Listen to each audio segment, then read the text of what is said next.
cornbread mofos that was even close enough for me to breathe my air.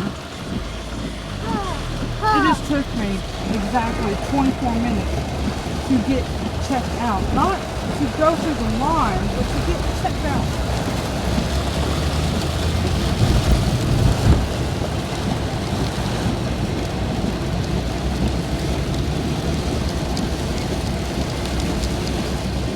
No crack on that guy.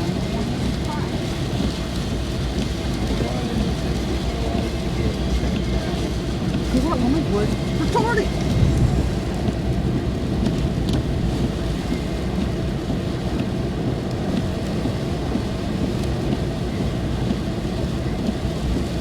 She was.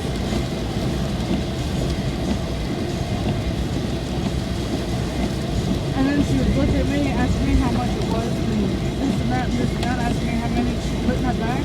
What the fuck? Am I supposed to sit there and watch her do that? Do her job for her? No, you fucking retard.